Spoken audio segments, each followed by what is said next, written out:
오늘 설교 제목은 심판과 회복의 중심이신 예수 그리스도입니다. 여러분이 제목을 통해서 이미 들으신 것처럼 예수 그리스도는 유사 이래 모든 심판과 회복의 중심이셨습니다.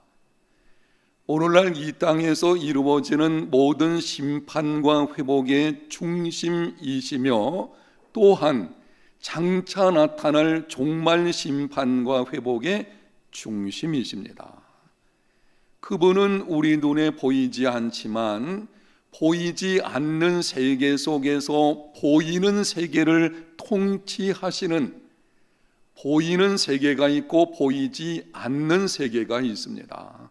보이지 않는 세계 속에 거하시면서 보이는 세계 속에 이루어지는 모든 것들을 통치하시는, 특별히 심판과 회복의 중심이 되시는 분이십니다. 구약성경 선지서는 4개의 대선지서와 12개의 소선지서로 구성되어져 있습니다. 이사야서, 예레미야서, 예레미야 애가는 예레미야서에 포함시켜서 말씀을 드립니다. 에스겔서, 다니엘서는 대선지서 이렇게 부르게 되고, 호세아서부터 말라기서까지는 소선지서라고 부릅니다. 분량을 따라서 구분하는 것입니다.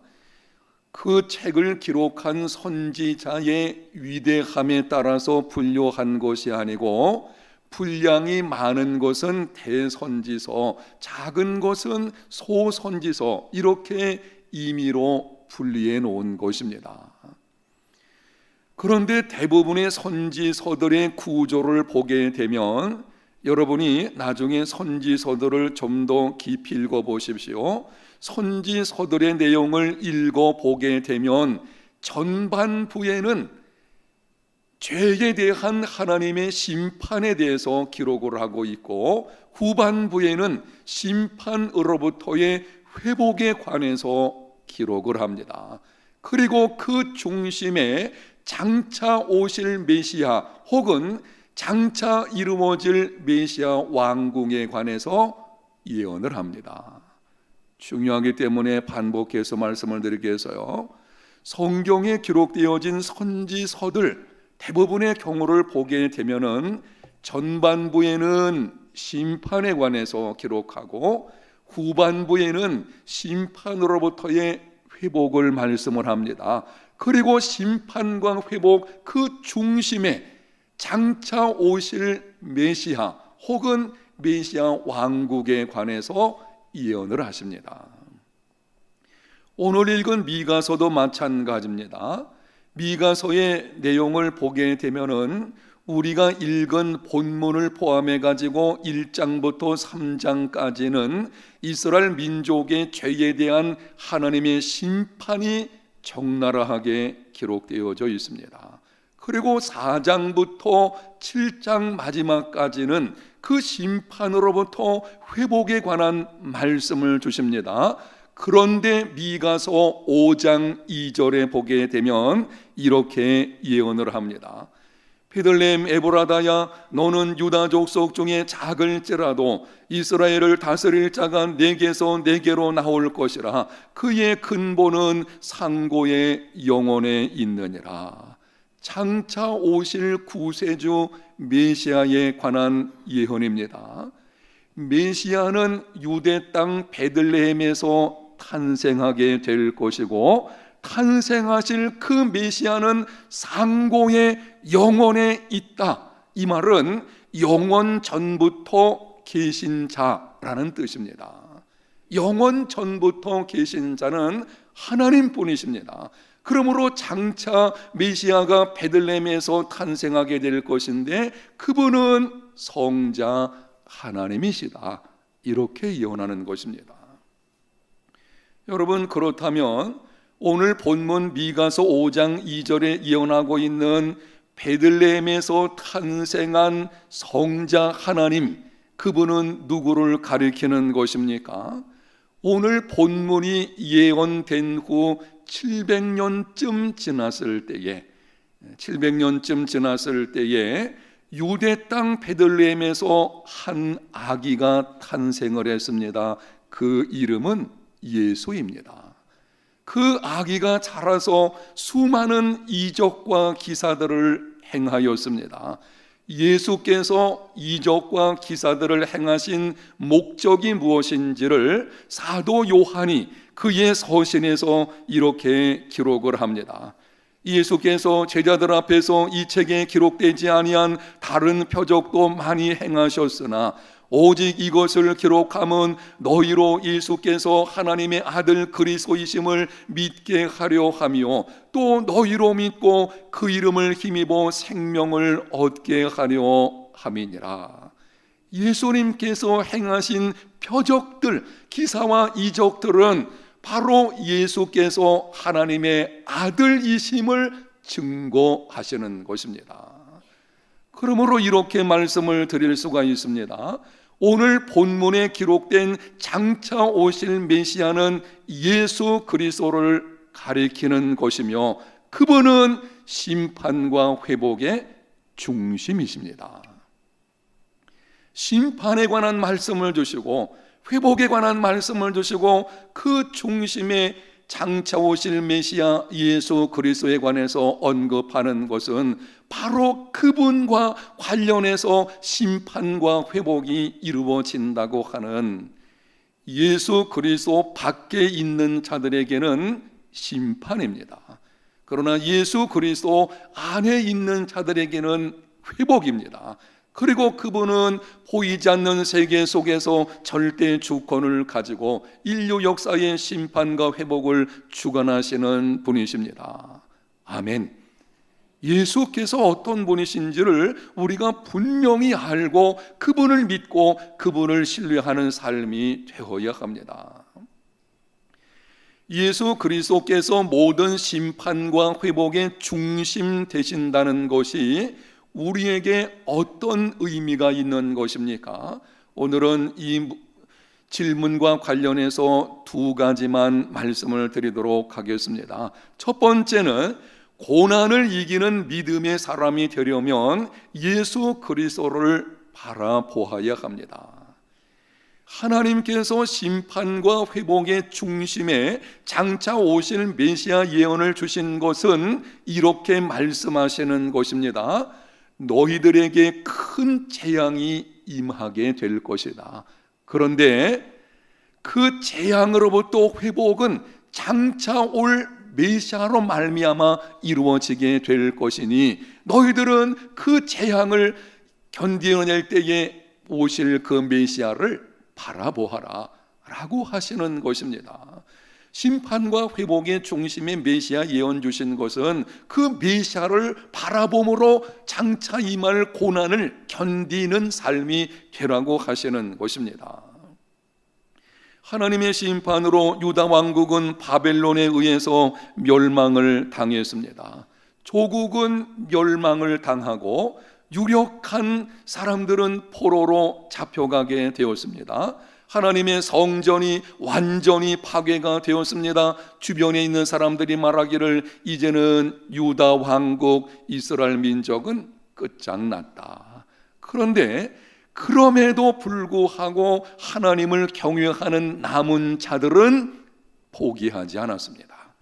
그들은 고통을 이겨냈습니다. 삶을 포기하지 않고 낙심하지 않았습니다. 무엇이 그들로 고난을 이기는 믿음의 사람이 되게 한 것입니까?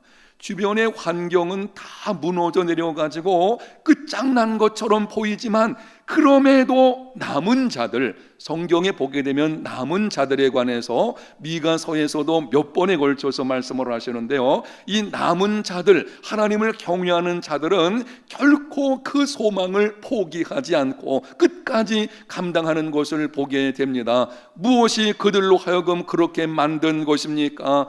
하나님께서 약속하신 장차 오실 메시아를 바라보았기 때문입니다. 지금은 모든 것이 무너진 상황이지만 장차 때가 되면 하나님께서 약속하신 구세주 메시아가 오실 것이고, 그분을 통해서 우리가, 그리고 우리 민족이 회복될 것이라는 메시아 대망, 그것이 그들로 하여금 인내하게 만든 것이고, 소망 중에 고난을 이기는 삶을 살게 한 것입니다.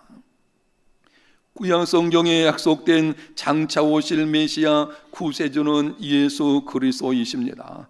고난을 이기는 믿음의 사람이 되려면 예수 그리스도를 바라보아야 합니다.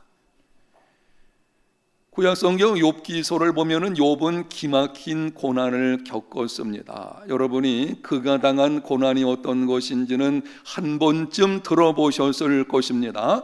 한순간 10명의 자녀를 잃었습니다.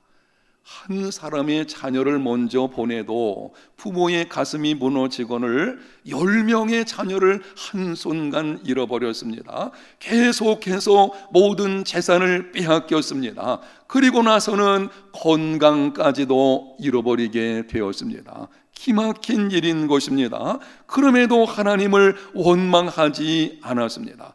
이후에 친구들이 찾아와서 대적할 때에도 자신의 온전함을 굳게 붙잡았습니다. 끝까지 인내했습니다. 너무 힘들어가지고 자기 생일을 저주하고 탄식한 경우는 있었습니다. 위대한 믿음의 사람이라고 해서 탄식이 없는 것은 아닙니다. 기막힌 고난이 오게 되면 아무리 큰 믿음의 사람이라고 할지라도 탄식할 수밖에 없어요. 그러나 탄식하고 때로는 자기 연민에 조금 빠지긴 했지만 욥은 끝까지 그 고난 중에 순전함을 붙들었습니다. 무엇이 욥으로 하여금 그렇게 한 것입니까? 고난 중에 오래 참는 것 쉽지 않습니다. 참으십시오. 때가 되면은 회복될 것입니다. 우리가 그렇게 권면해야 하고, 그러나 그 권면처럼 고난 중에 있는 사람은 쉽지 않습니다. 하루하루가 정말 아침에 눈 뜨는 것이 힘든 이런 형편에 있는 경우도 보게 됩니다. 참는다는 것 쉽지 않습니다. 무엇이 욥으로 끝까지 인내하게 만든 것입니까? 욥기서 19장 25절에 보면 욥이 놀라운 고백을 합니다. 우리 영상에 있는 말씀 같이 한번 읽어보겠습니다.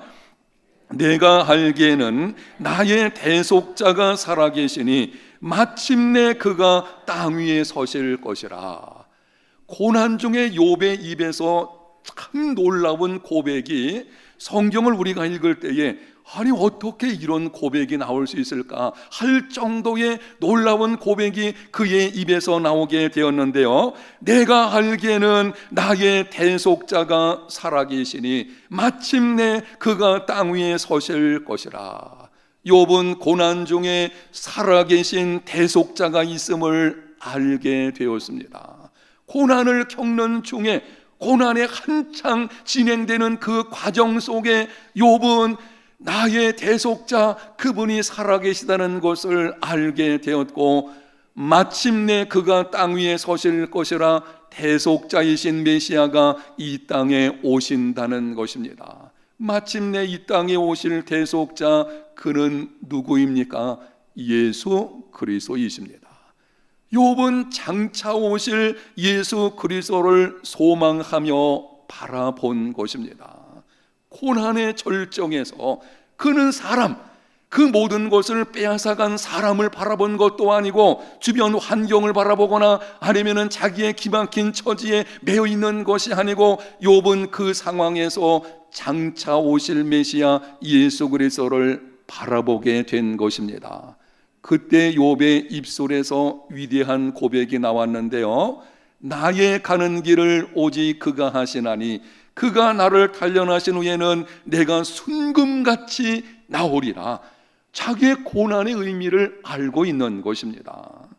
여러분, 그 고백이 그냥 나온 것이 아니에요. 욥의 그 위대한 고백은 장차 오실 대속자, 이 땅에 있게 되실 그 대속자, 그분이 살아계시다는 예수 그리스도를 바라볼 때에 이런 믿음을 갖게 된 것이고, 그 믿음으로 말미암아 고난을 이기게 된 것입니다. 고난을 이기는 믿음의 사람이 되기를 원하십니까? 주 예수를 바라보시기를 바랍니다. 신약성경 히브리서가 기록될 당시 성도들은 수많은 환난과 핍박을 당했습니다. 예수님을 믿는 믿음 때문에 재산을 빼앗겼습니다. 집에서 쫓겨났습니다. 사업상의 손실을 보았습니다. 예수 믿는다고 하니 이방 우상을 섬기는 사람들이 상대해주지 않게 되어지고, 그리고 그들이 사업할 때는 늘 우상신에게 먼저 재물을 드리니 믿는 사람이 참여하지 못하게 될 것이고, 결국에는 사업상의 심각한 손실을 맛보게 됩니다. 심지어는 죽음을 당하기도 했습니다. 그러다 보니 견딜 수가 없어가지고 이전의 유대교로 돌아가려는 사람들까지 있었습니다. 예수 믿는 것이 이렇게 힘들면은 차라리 이전에 내가 믿었던 유대교로 가는 것이 낫겠다, 그렇게 돌아가려는 사람들이 있다는 소식을 듣고 히브리서 저자가 이렇게 권면을 합니다. 히브리서 12장 2절과 3절. 믿음의 주여 또 온전하게 하시는 이인 예수를 바라보자. 그는 그 앞에 있는 기쁨을 위하여 십자가를 참으사 부끄러움을 개의치 아니하시더니 하나님 보좌 우편에 앉으셨느니라. 너희가 피곤하여 낙심하지 않기 위하여 죄인들이 이와 같이 자기에게 거역한 일을 참으신 일을 기억하라. 지금 너희들이 힘들고 억울하게 고난당하고 있느냐? 그러한 일을 겪었지만 그것을 견딤으로 모든 것을 이기고 장차 나타날 그 영광을 얻으신 예수 그리스도, 그분을 좀 바라보라는 것입니다. 예수님 바라볼 때에 믿음이 생기게 되고, 믿음이 생기면 고난의 의미가 무엇인지를 알게 될 것이고 온전한 사람으로 세워지게 되는 것입니다. 사랑하는 성도 여러분, 지금 여러분이 겪고 있는 고난은 무엇입니까? 그것이 무엇이든지 믿음을 주여 온전하게 하시는 예수님을 바라보시기를 바랍니다. 고난의 상황을 바라보지 마십시오. 여러분을 힘들게 만든 그 사람, 여러분의 삶 속에서 상처를 주었던 어떤 사람, 그 사람 주목하지 마십시오. 지금 여러분이 너무 힘든 가운데 있다고 할지라도, 아니 지금은 편안해도 나중에 고난은 피하여 갈 수가 없습니다. 인생길에서는 고난은 언제든지 다가오게 될 것입니다. 여러분이 앞으로 어떤 고난을 만나든지 그 고난 중에 주저앉아 가지고 내가 당하는 고난의 크기와 깊이와 높이를 계산하지 마십시오. 내가 당하는 고난은 다른 사람들과 다르다고 생각하며 그것을 주목하지 마십시오. 고난의 상황을 주목하면 고난이 여러분을 삼키게 될 것이고 낙심과 절망으로 빠져들게 될 것입니다. 오직 그 상황에서도 믿음의 주여 온전하게 하시는 이인 예수를 바라보시기를 바랍니다. 무엇을 바라보느냐 하는 것이 믿음을 결정하고 믿음이 삶의 모습을 결정합니다. 지금 내가 바라보는 것이 내 믿음을 결정하는 것입니다. 예수님 바라보십시오. 십자가에서 달리신, 나의 모든 죄를 대신 담당하신, 그리고 지금 살아계셔서 하나님 보좌 우편에서 우리 위에 중보하시는 그 예수 그리스도를 바라보시기를 바랍니다. 예수님 바라보면 여러분이 고난을 보고 있었던 그 눈을 방향전환해서, 따라합시다, 방향전환. 이 방향전환 잘하는 게 믿음이에요. 우리가 무엇을 자꾸 그 환경을 바라보지 말고 그 모든 것을 통치하시는 예수 그리스도, 그분을 바라보시기를 바랍니다. 예수님 바라보면 믿음이 생깁니다.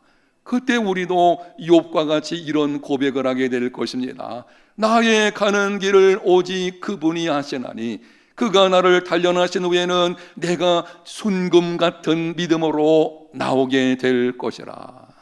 고난을 이기는 믿음의 사람, 오늘 나오신 여러분들이 다 되시기를 축복합니다. 두 번째, 심판과 회복의 중심 되시는 예수 그리스도, 그분이 우리에게 어떤 의미가 있는지 한번 따라합니다. 예수 그리스도 안에서 회복을 경험하라. 하나님께서 심판과 회복의 중심의 예수 그리스도, 장차 오실 메시아, 그분에 관해서 예언을 주신 것은 또 이렇게 말씀하시는 것입니다. 심판으로부터의 회복은 장차 올 메시아를 통해서 되어질 것이다. 너희가 그분을 영접하고 그 안에 거하면 회복을 경험하게 될 것이다. 성경에서는 회복이 될 것, 예수 그리스도께서 미가가 이 서신을 기록할 때에는 아직 예수 그리스도께서 이 땅에 오신 것이 아니기 때문에 장차 되어질 것을 바라보고서 말하는 것입니다. 그러나 우리는 이미 예수 그리스도께서 이 땅에 오셨습니다. 구원은 완성된 것입니다. 그래서 우리는 예수 안에 거함으로 말미암아 회복을 경험하는, 실제 우리 삶 속에서 회복을 경험하는 믿음의 삶이 되어야 합니다. 예수 그리스도 안에서 주어지는 회복이 어떤 것입니까? 예수님을 믿으라고, 예수님 믿으면 구원 받는다고 하면은 이렇게 묻는 사람들이 있습니다. 아니, 예수 믿으면 구원 받는다고 하는데 구원이 뭐냐? 예수 믿음으로 얻게 되는 구원이 도대체 어떤 것이냐? 여기에 대한 대답, 이전에 말씀드렸던 것을 한 번 더 여러분에게 드리도록 하겠습니다. 구원이란 죄와 죄의 결과인 비참과 죽음과 심판과 영원한 형벌로부터 해방되어 의인으로 인정을 받고 영적 풍성한 삶을 살며 죽음의 공포로부터 벗어나고 장차 심판에 이르지 아니하며 영원한 생명을 얻는 것입니다. 이것이 예수 믿음으로 우리가 얻게 되는 구원입니다. 여러분이 조금 복잡하게 들릴 수 있기 때문에 정리해서 드리면은 5가지로 말씀을 드릴 수가 있는데요. 예수님을 믿으면 첫 번째로 죄인의 신분에서 의인의 신분으로 변화됩니다. 두 번째로 죄의 비참에서 벗어나 영적 풍성한 삶을 살게 됩니다. 세 번째로 예수님 믿으면 죄의 삭신 죽음의 공포에서 벗어나 부활의 소망을 받게 됩니다. 네 번째는 장차 정죄의 심판을 받지 않습니다. 다섯 번째는 영원한 생명을 얻게 됩니다. 주목하여 들으십시오.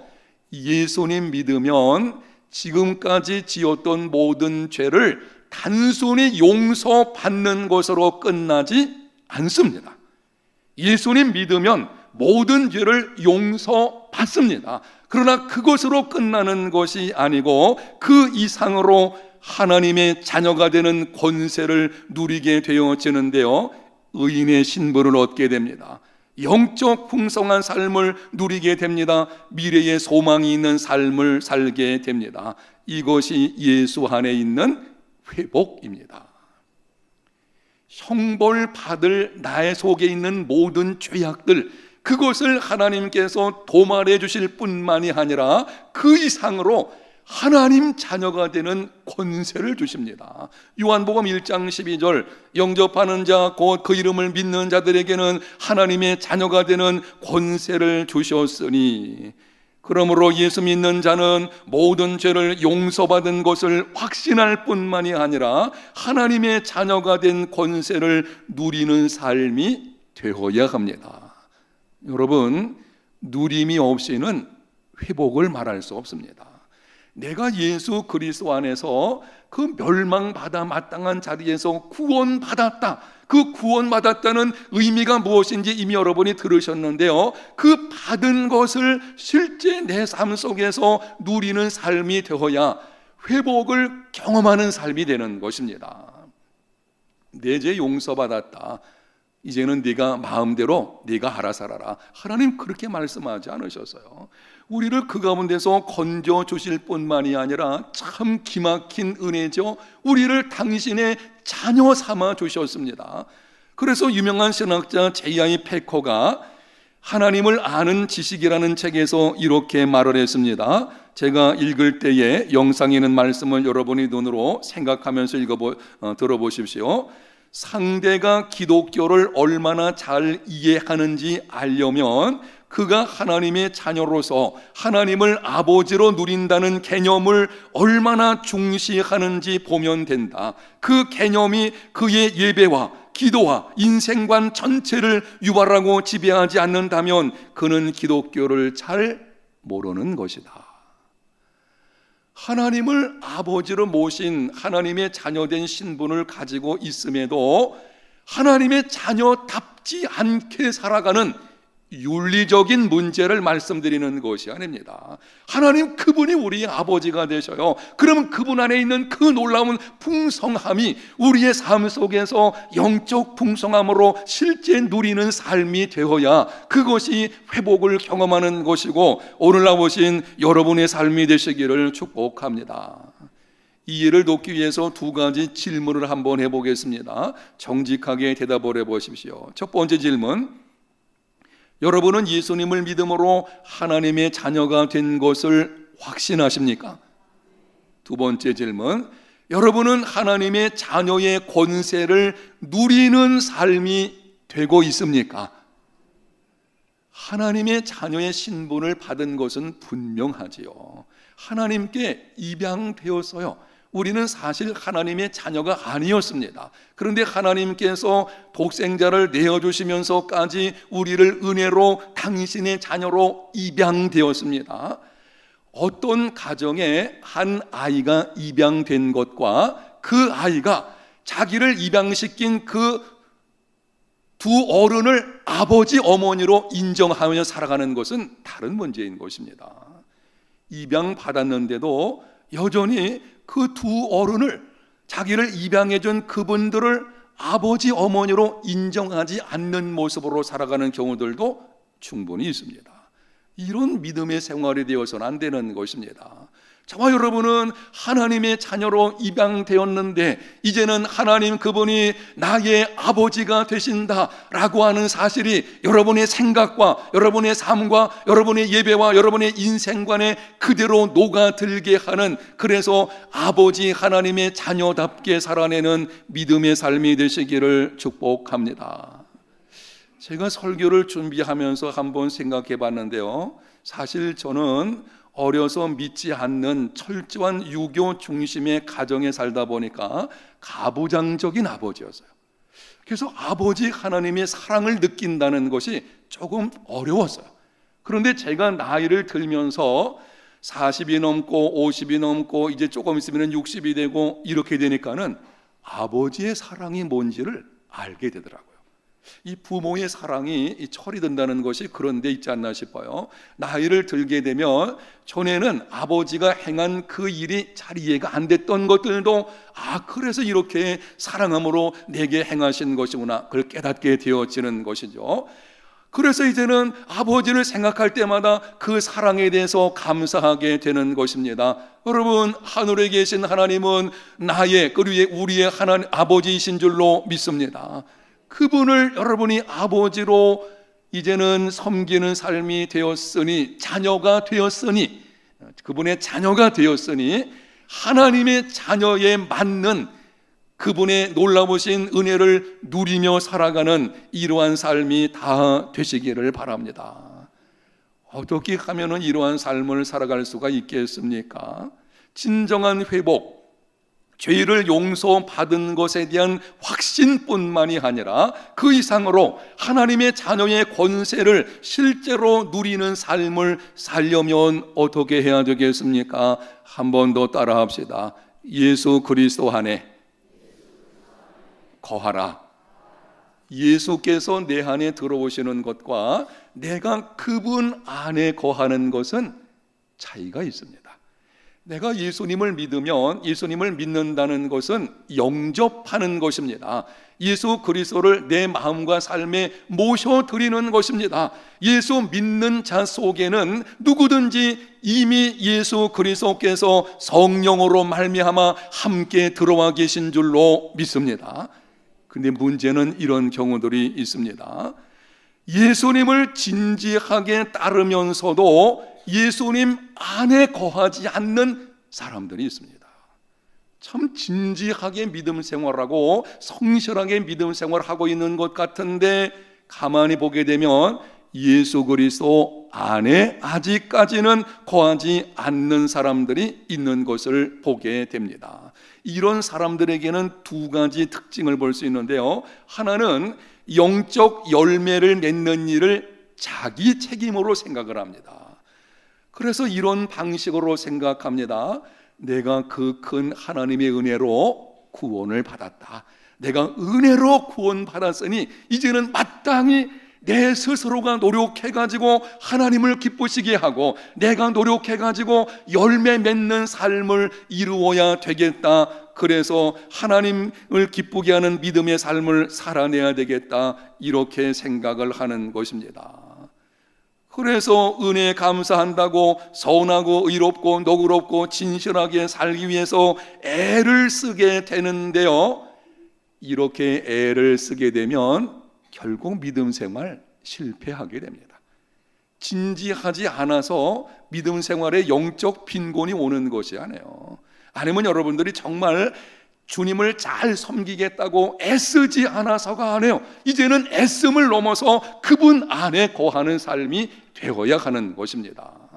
복음서를 보게 되면 예수님께서 사람들에게 말씀을 하셨습니다. 내게로 오라. 그래서 사람들이 왔습니다. 일단 나온 사람들에게는 이렇게 말씀하셨습니다. 나를 따라오너라. 그리고 예수님을 따라오는 사람들에게는 이렇게 말씀을 하십니다. 내 안에 거하여라. 예수 그리스도 그분 안에 거하는 삶이 되어야 합니다. 예수 안에 거하지 않는 그러나 진지한 그리스도인의 또 한 가지 특징을 보게 되면은 예수님을 영접을 했지만 마음과 삶의 중심에는 모시지 않은 것입니다.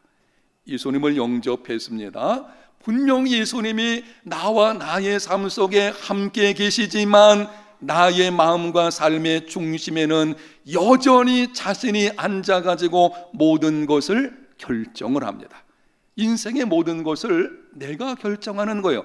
예수님 안 믿기 때문이 아니에요. 예수님 믿습니다. 진지하게 믿음 생활하려고 애를 쓰기도 합니다. 그런데 정작 중요한 인생의 문제들을 결정할 때에는 예수님보다는 내 생각, 나의 가치관을 따라서 결정하게 됩니다. 예수 그리스도 안에 거하는 단계가 아닙니다. 여러분은 어떻습니까? 여러분은 예수 그리스도 안에 거하시고 있습니까? 혹시 지금까지 예수님을 믿으면서도 내가 내 인생을 그리고 내가 내 믿음 생활을 결정하고 끌고 가려는 삶을 살아왔다면 회개하시고 마음의 중심의 문을 열고 예수 그리스도를 여러분의 마음과 삶의 중심에 모셔드리시기를 축복합니다. 요한계시록 3장 20절 예수님 믿는다고 하는 사람들에게 주시는 말씀이에요. 문을 열면 내가 너에게로 들어가. 그 당시 라오디게아 사람들이요, 예수님을 믿는다고 했고 실제로 믿는 사람들이었지만 중심에는 자기들이 앉아 있었어요. 예수님 하시는 말씀이 너의 마음의 중심을 좀 열어봐라. 너의 삶의 그 중심에 내가 들어갈 수 있도록 문을 열어라. 열게 되면 주님이 들어오실 것이고 그때 예수 그리스도 안에 거하는 삶이 이루어지게 되는 줄로 믿습니다. 열매가 맺혀지게 될 것입니다. 내가 노력해서 신앙의 열매가, 영적 열매가 맺히는 것이 아니에요. 내 안에 그분이 중심에 계시면, 내가 예수 안에 거하면 예수 그리스도 그분이 열매를 맺게 하여 주시는 것입니다.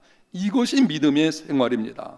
사랑하는 성도 여러분, 사죄의 확신을 넘어 하나님의 자녀의 권세를 누리는 회복을 경험하는 삶이 되시기를 바랍니다.